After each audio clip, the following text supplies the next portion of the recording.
the average seller is at a huge disadvantage when up against procurement. They have somewhere between a 10 and 15-year head start on negotiation because that's where they do their training. We come to market, we say, this thing is $100, whatever it is I'm selling. And the procurement guy uses some of his techniques and says, this is way too high. I've got somebody down the street who's 30% lower. It bugged me when procurement held all the cards. And to me, they were almost like the bully on the playground asking for my lunch money. And what we do in a nutshell, Steve, is we make sure that our clients get paid for the value that they create for their customers. Today's guest is Brian Doyle, President and CEO of Holden Advisors, a management consulting firm focused on helping companies increase profitability by transforming their pricing, negotiation, and sales strategies to deliver better customer experiences and stronger financial results. Brian is also a combat-tested leader, speaker, and coach. We have a client that had some contracts that had not been updated since the 1980s. Folks were paying the same price that they were paying in the 1980s. The first question out of my mouth is, why do you price the way you price? Is it to maximize revenue or maximize profit? And almost every single time we do that, there are 5 different opinions in that room. Walk us through that process with your clients, because some of these companies almost don't understand the value. So what is that process to understand and really leverage the perspectives of their people and what they do, and help me understand how you engage with them and what that process looks like? So what we do is we typically start with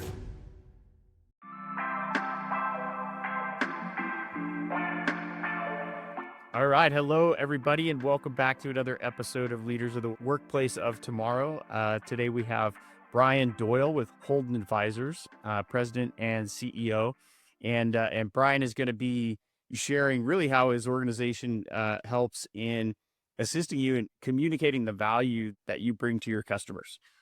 So Brian, thanks for coming on, and help us, give us a little background, let us understand how you got to where you're at today, and tell us your story. All right. Well, thanks for having me on, Steve. Yep, Brian Doyle, President and CEO of Holden Advisors, and I started my professional journey as a Air Force pilot. Went to the Air Force Academy for college, went to pilot training afterward, and was a C-17 pilot in the Air Force. So, Very cool. I guess 2 highlights of that: I had the opportunity to command 31 combat missions in Kosovo, save some lives over there, which was very rewarding, and also we flew the presidential motorcade around the world. So that was pretty interesting. Got to see a lot of places, 6 continents, 40 different countries. So that was very cool. Left active duty Air Force and went to General Electric and joined GE Capital in their commercial finance group as a Six Sigma Master Black Belt process improvement person, and enjoyed doing that work, but felt like I could have a greater impact on the success of the business if I moved to the front end a little bit. So moved into sales and marketing roles, individual contributor, and then sales leader, and then marketing group leader. And after leaving GE and its offspring, General Financial, I did customer experience for a little bit, and then joined Holden Advisors 8 years ago. Okay. So that's the path to where I am now. And so walk us through kind of that transition, right? From Air Force to GE, and now, really on the consulting side. What's transitioned well, and what have you had to learn, and what's some of the unique value, I guess, that you bring to your customers as you work with them? Is some of the transition was huge and some wasn't so big. Going from the Air Force to GE, 2 very large organizations, so that part was kind of similar. GE made the transition a little easier for me because hiring junior military officers was a best practice of Jack Welch. And so that was an avenue for me to get in there. I have a bachelor's degree in astrophysics. I flew airplanes.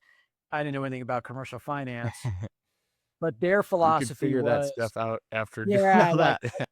we we can teach you that. We can't teach you discipline. We can't teach you leadership. We can't teach you some of these other things. Yeah. So that was a decent transition for me.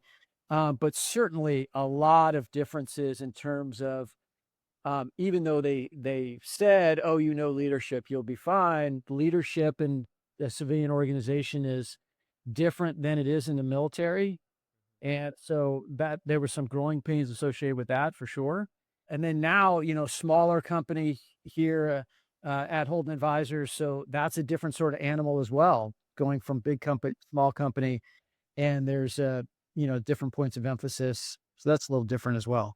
One thing that I truly believe is emerging right now in this AI world is like the value of perspective, right? And other people's perspectives. And as someone who provides services to smaller businesses, what have you seen as far as being that outsider perspective? I think some of these small businesses, like they're trapped within the what is, and having that outsider perspective could be valuable. So, help us understand kind of how you engage with your clients and bring that outsider perspective and just the value associated with it and what you guys do. For sure. So you're right. We have the opportunity to cut across different industries, different sizes of businesses. Our clientele, some of it is small to medium sized businesses, some of it is enterprise size, billions of dollars of revenue. And so we're able to bring those perspectives. Hey, I see somebody else in the manufacturing industry doing this interesting thing. It might be applicable to you. So that's worthwhile. And what we do in a nutshell, Steve, is we make sure that our clients get paid for the value that they create for their customers. And we really do that in a couple of different ways. So the first is understanding that value so that they can set their prices appropriately, fairly, but making sure that if they're providing a tremendous amount of value, well, they get paid for that. And so that price setting is the first aspect of it. And then the second aspect of it is how do you roll this out, this new pricing strategy, so that you don't lose any of the customers that you want to retain? And that's usually the biggest fear Yeah. of business leaders is if I touch my price, I'm going to lose my customers. And so we help them not only set the right pricing strategy, but go get that pricing through Yeah. overcoming objections, negotiating, understanding their buyer better. And when those two pieces come together, that's our niche. Yeah. There are pricing organizations, there are help you roll stuff out organizations. There are very few, perhaps one, us, that does those two pieces that comes together. Yeah. Yeah. And I guess walk us through that process with your clients, because I think you mentioned something there where I would imagine that some of these companies almost don't understand the value, right? It's so like, what is that process to understand and really leverage the perspectives of their people and what they do? And I feel like sometimes you probably have to define what that value is and to execute on it. But help me understand how you engage with them and what that process looks like. Sure. So you're right in that you have to get your head around your own value before you can go communicate it to your customers. And so what we do is we typically start with interviewing folks that are inside our client's organization. We also look at their data, and it's transactional data, it's discounting data, it's all the numbers associated with how they sell things. And those are two elements of the art, which is starting to understand hearts and minds and where people think, and the science, which is looking at the numbers and the analysis and those sorts of things. But that art does not stop with interviewing people inside an organization. The real key here is to interview their customers. Yeah. Yeah. And when you have someone who can ask questions, and we're never asking like, how much would you pay for this? We're asking what kind of value they're deriving from our clients' products and services, how they use it, what happens if it wasn't there, what would they like to see better? And I swear that some of those conversations are like these customers lay down on the psychiatrist's couch, they open up and they say, oh man, let me tell you, this is so powerful and this helps me do my job better. And ultimately, what we're getting at is how does it help them increase their revenue, decrease their costs, or minimize their Okay. risk? And when we get to that, then we can start quantifying that value. And that quantification leads us to that pricing strategy. So it's things like not only how much to charge for the products or services, the price point, but how to package it, how to roll it out. Could there Yeah. be good, better, best bundling? What's the right metric? Should you be Yeah. charging for time and materials? The answer is Right. probably not. Should you be value based? Should be outcome based? Like, how should that all come together? And then, of course, those customer interactions help inform the rollout portion. Okay, what are the objections going to be? How do we talk about our value in a manner that's going to resonate with those customers and so on? Yeah. I mean, and really every perspective, internally or externally, has the possibility of adding more value. Every interaction you have with your customers is an opportunity to add value or to sound like a salesperson. And when you start to really understand your own value and what it means to them, then you can dive deep into what else should we be doing to help you, customer, be more successful, not what can I do to help me sell more of my stuff. As you interact with the customer or their customers, how do you allow for that safety, right? To share. Because I think that's some of the challenge we're running into today with AI is there's a lot of fear. And so the openness and willingness to share and give up that information, there's got to be a skill to that. You said they lay down and they tell you everything. Well, like, you've done something to create that safety. That's a good point. So I think it starts, first of all, with just being a third party. There are things that a customer is not going to tell their salesperson because they think it might be used against them, or they think that it's going to make the salesperson feel bad because there are relationships there. So just being a third party matters. Asking open ended, cascading questions, and in all candor, I'm decent at this. I've got people on my team that are fantastic at this. Yeah. So that's how they get them to really open up. And then we also, we tell them it's confidential in that we will be reporting back to our client in themes. We might share quotes, but we won't attribute those quotes to individuals that we've been interviewing. And that's the expectation with our client to get started too. Yeah. And so they know they're going to get that voice of the customer, but it's not going to be like, you He said know, this. Yeah. yeah, Johnny said this and he didn't tell you before, but he really hates you. So, kind of in looking at this with AI, like, how has your role and all of this changed in the last couple years, 6 months, 3 months, right? I mean, everything's moving so quickly, but what's changed in that process, and how does AI amplify this or complicate this or all the above? It simplifies and it complicates at the same time, depending on the perspective. So, in terms of simplification or assistance to us, we have projects now that used to take 3 people, and we can run them with 1 person because AI is doing a lot of the analysis that will require a human to really crunch numbers and see what's going on. And that's not really where the value was being added anyway. So now we can have somebody overseeing the AI and saying, this makes sense. We have the right context. This means a lot. So there's efficiency plays.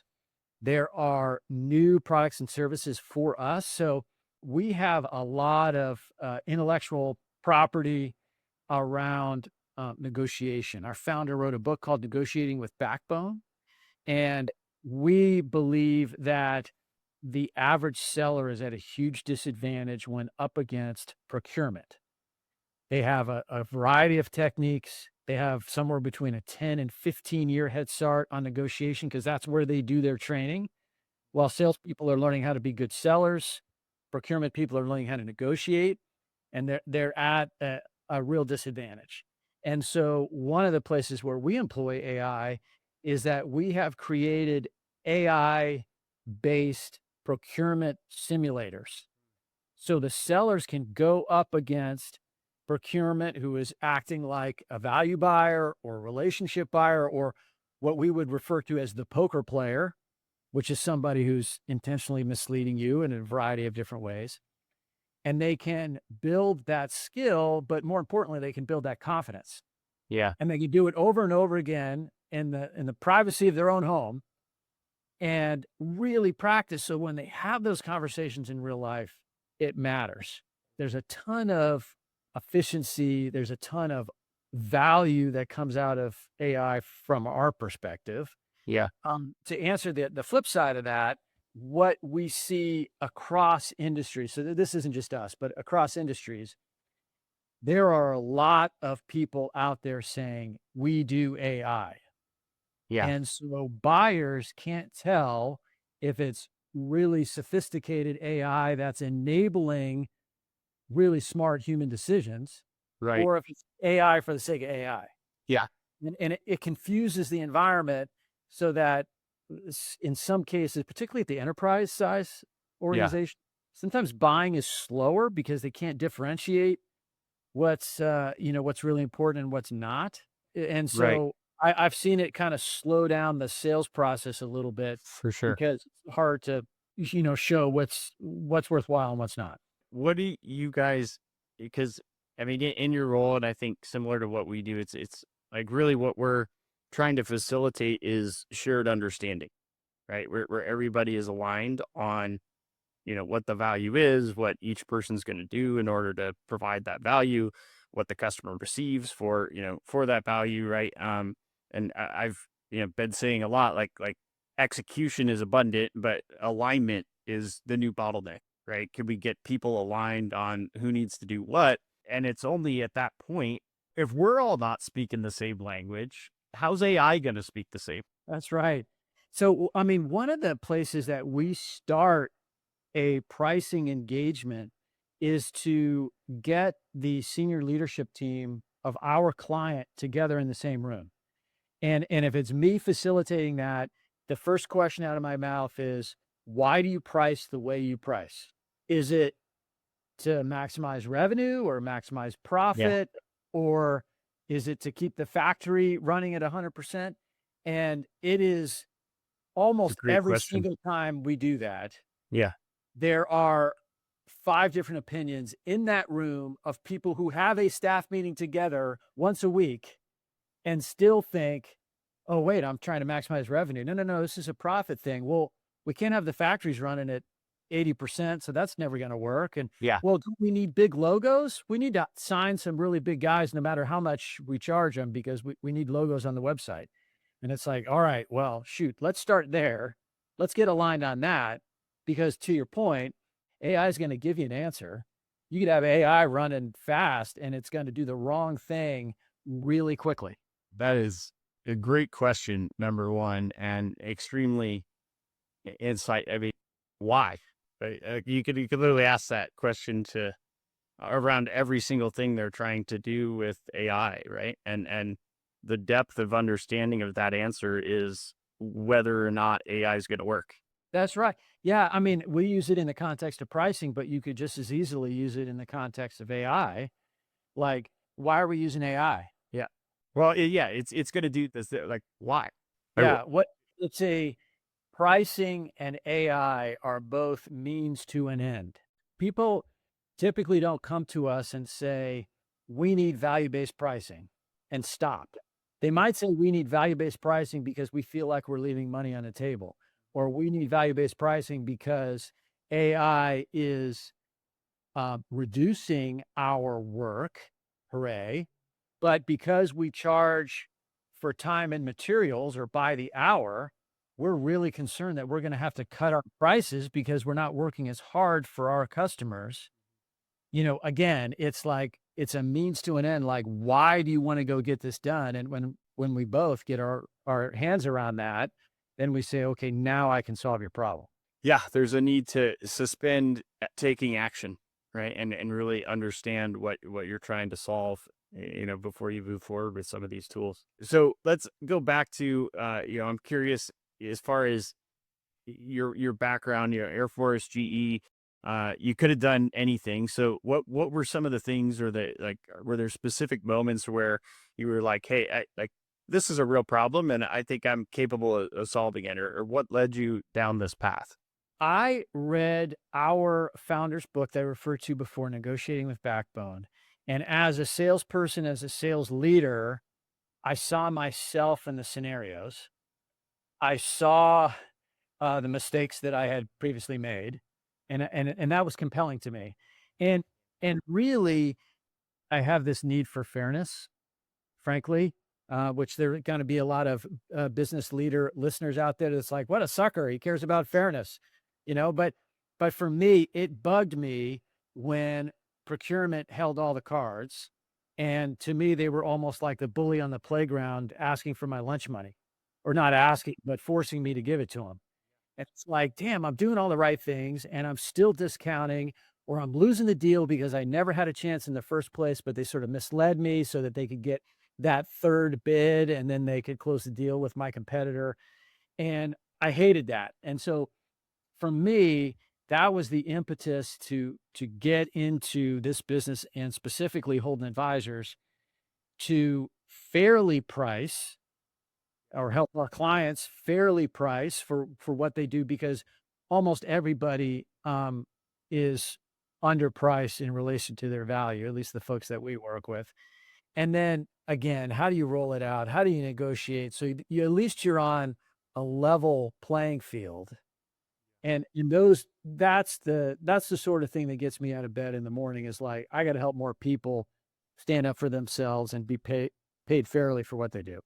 Yeah, and I think the world and workplace we're stepping into, fairness is through the eye of the beholder, right? Because it works both ways, right? Like the price is set by the fair, the an organization understanding what value they provide is inversely fair to the customer, right? And the value they receive. I think this is a really good point, Steve. There's a couple of elements here.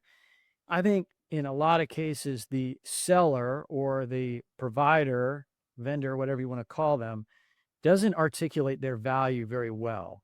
And so the Yeah, customer doesn't really understand it. for sure. And then the second part of this, even though they may be the bully on the playground, procurement's job is to get a fair price for whatever they're buying and make sure it's not inflated. And as salespeople, we have unfortunately trained them that they're not getting the best deal initially. So we come to market, we say, this thing is $100, whatever it is I'm selling. And the procurement guy uses some of his techniques and says, this is way too high. I've got somebody down the street who's 30% lower. They give us the silent treatment. They yell at us, whatever it is they do. And the salesperson immediately discounts and says, well, what if we did this for $90 instead of 100? And the procurement person immediately says, oh, well, shoot, $100 is probably wasn't the real price. They moved to 90 immediately. Let me see if I get 70. Yeah, And yeah, and and when the salesperson caves down to 80, they're like, okay, now we're finally getting to the right price. yeah, So there is, it's on both sides for sure. yeah. And I mean, in a even more hard to measure and on a service business versus a product business. It is. And that's why professional services are really struggling right now, because they typically are charging by the hour. Oh, I'm a marketing agency. Could be a pricing agency, could be anybody who's saying, this is going to take 200 hours and we charge $200 an hour, and whatever that math comes out to be. And what they really need to start doing, and that's what we see that, the smarter end of the folks doing, is transitioning from time and materials or hourly to outcome-based pricing. I will work with you to get these sorts of outcomes, whether you charge a fixed fee and sort of wrap it around the value and say, okay, this whole thing is going to cost $100,000, whatever it is, or I'll charge you $50,000 and then I'm going to take a quarter of whatever upside we get based on the baseline. And that, if you're talking to the right folks at the customer, they can understand that at a level that says, okay, this seems like a fair exchange of effort and results. Let's do it. Yeah, and from my experience, that's definitely how we look to approach our engagements. what we've seen is that the challenge and what we continue to work through is there's certain services that require organizational behavior to occur in alignment with those services.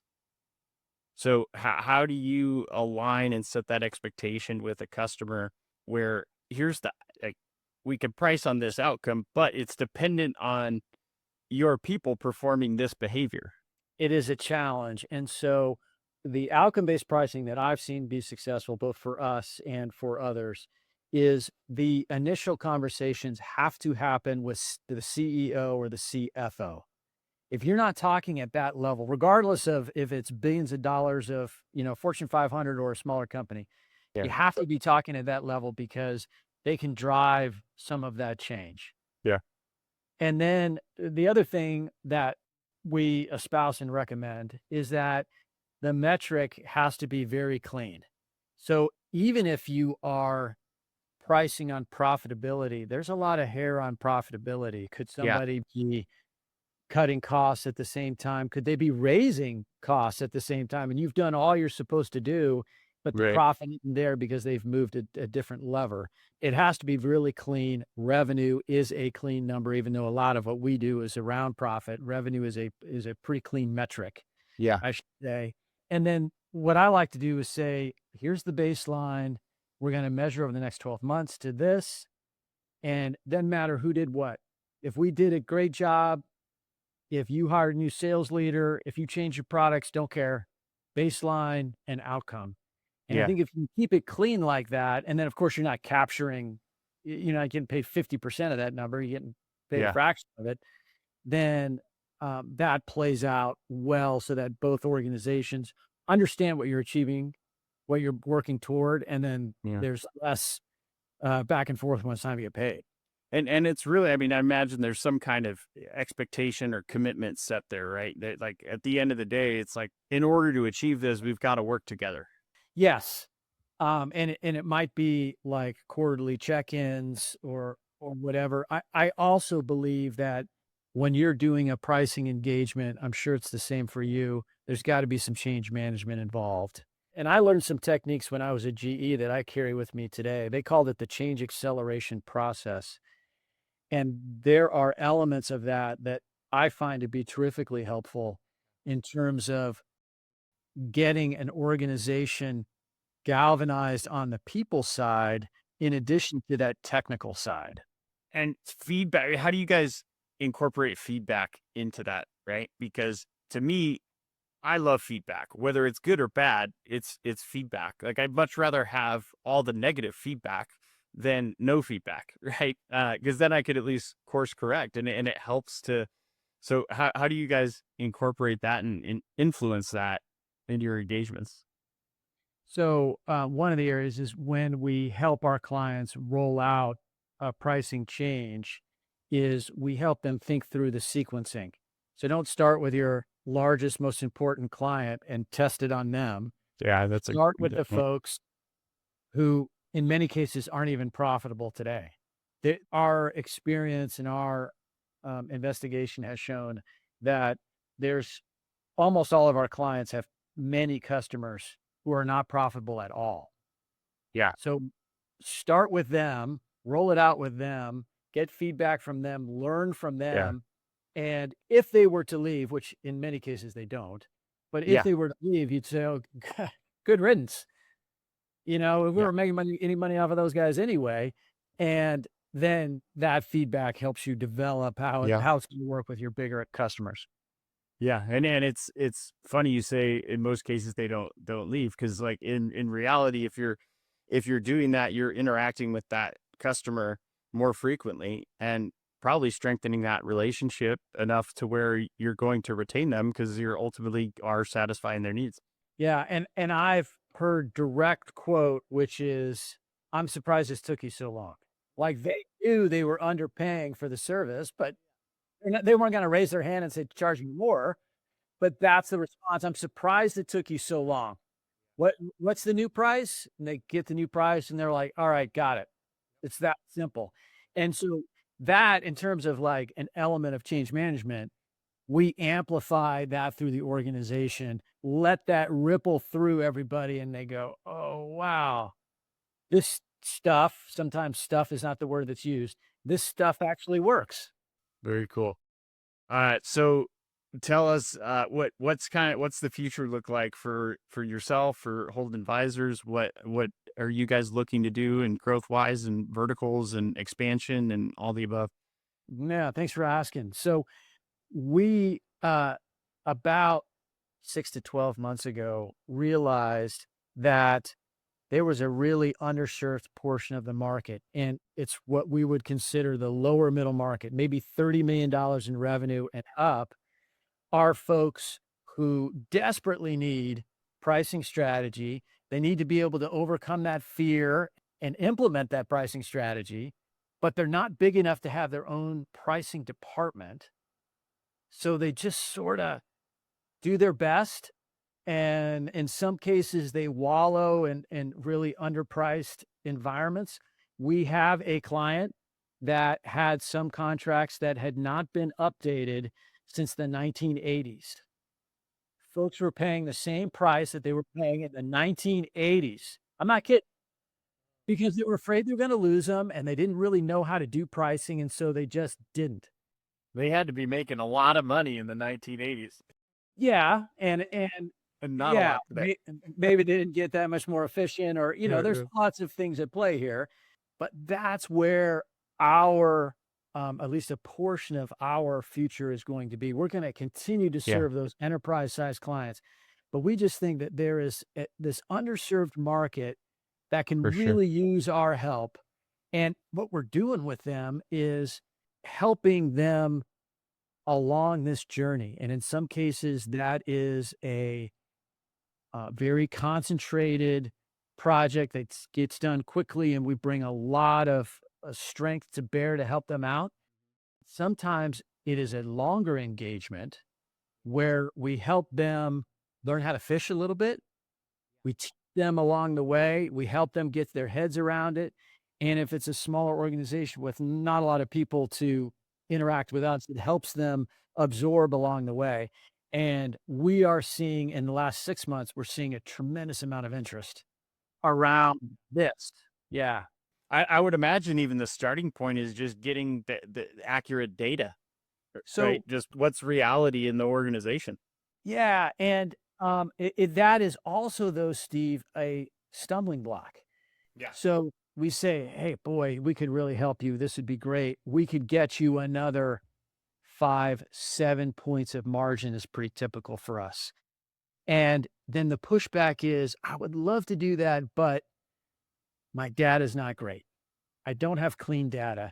Yeah. Why don't I come back to you in 6 months, which in turn never happens. Yeah. Yeah. Yeah.